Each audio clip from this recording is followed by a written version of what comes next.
ایک صحابی رسول ہیں عمرو ابن جموح رضی اللہ عنہ، یہ بعد میں اسلام قبول کیے، بنو سلمہ قبیلے کے بڑے آدمی تھے، سردار تھے یہ۔ جب نبی صلی اللہ علیہ وسلم ہجرت کر کے مدینہ آ گئے، یہ مدینے میں رہتے تھے، بنو سلمہ قبیلے کے سردار، جب تک یہ ابھی بھی کافر ہی ہیں۔ ان کے ایک بیٹے ہیں معاذ ابن جموح، معاذ ابن عمرو ابن جموح رضی اللہ عنہ۔ معاذ ابن جبل یہ الگ صحابی ہیں، اور معاذ ان کے ایک بیٹے ہیں۔ یہ دونوں کے دونوں مسلمان ہو گئے، دونوں معاذ رضی اللہ عنہ مسلمان ہو گئے ہیں۔ ایک معاذ بن جبل بھی مسلمان ہو گئے، اور دوسرے یہ صحابی جو ہے نا عمرو ابن جموح، ان کے بیٹے معاذ یہ بھی مسلمان ہو گئے ہیں۔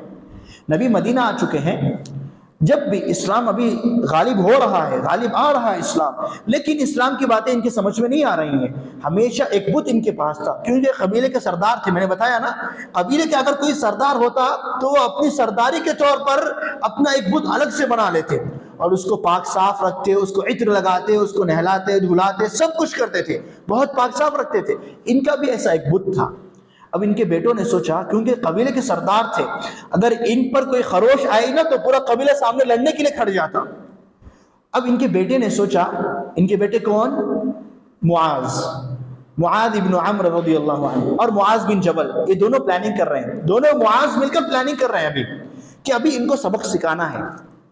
ایک بیٹا اپنے باپ کی ہدایت کی اتنی فکر کر رہا ہے، بیٹے مسلمان ہو چکے ہیں، اپنے باپ کی ہدایت کی فکر کرتے ہوئے ایک پلاننگ انہوں نے کی، ایک طریقہ کار انہوں نے اپنایا۔ کیا منصوبہ بندی انہوں نے کی؟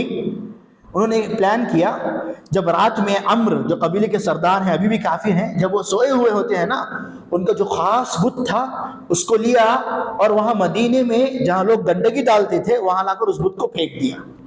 ان کو سبق سکھانا چاہ رہے ہیں کہ جو جس کی تم عبادت کر رہے ہو یہ لاچار ہے، بے بس ہے، تم اس سے زیادہ کہیں گنا طاقتور ہو، اور تم اس کی دیکھ بھالی کرتے ہو، اس کو عطر لگاتے ہو، اس کو نہلاتے ہو دھلاتے ہو، پاک صاف کرتے ہو، اور دیکھو اگر کوئی اس کو گندگی میں ڈال دے نا، یہ خود اپنے آپ کو پاک کرنے کی استطاعت نہیں رکھتا۔ یہ بات ان کے ذہن میں ڈالنا چاہ رہے تھے۔ انہوں نے کیا کیا؟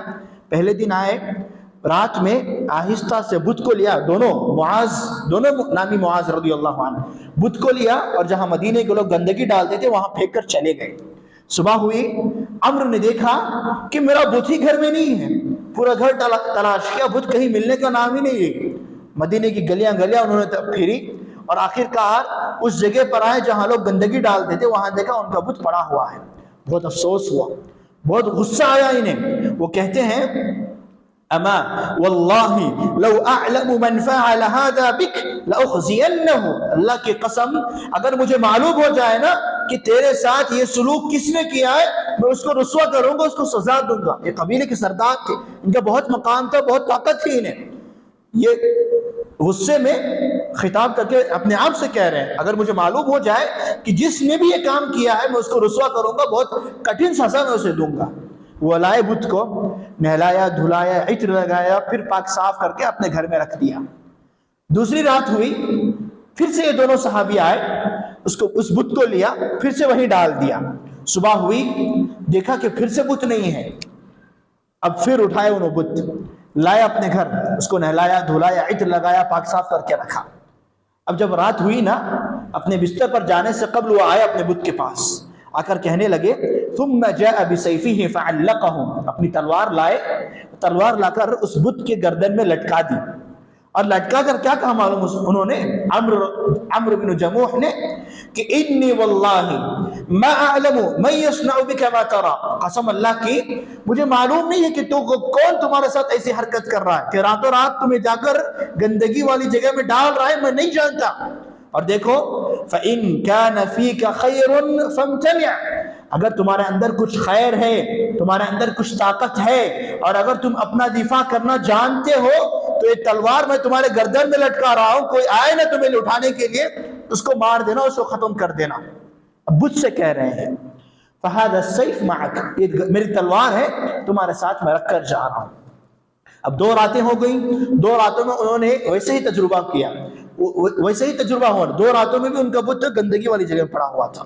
اب تیسرے دن انہوں نے کیا کیا، اور مضبوط منصوبہ بندی کی۔ رات میں آئے دونوں، معاذ رضی اللہ عنہ، معاذین آئے، آ کر اس بت کو لیا، اور صرف گندگی والی جگہ میں ڈالا ہی نہیں بلکہ اس کی گردن کاٹ کر اس کی گردن میں ایک مردہ کتے کو لٹکا دیا۔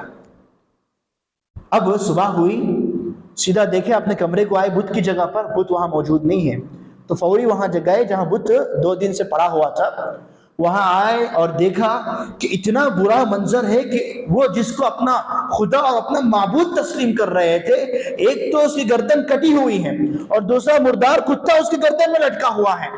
جب انہیں یقین ہو گیا کہ یہ تو میرا معبود اور یہ میرا خدا نہیں ہو سکتا، انہوں نے فوراً مسلمانوں سے گفتگو کی اور اسلام قبول کر لیا۔ سبحان اللہ۔ یہ واقعہ دیکھیں السیرہ نبویہ ابن ہشام رحمۃ اللہ علیہ کی سیرہ نبویہ میں یہ واقعہ مذکور ہے، واقعہ صحیح ہے انشاءاللہ۔ یعنی بت ہر قبیلے کا الگ، ہر سردار کا الگ، عقیدے کے اعتبار سے اتنے گرے ہوئے یہ لوگ تھے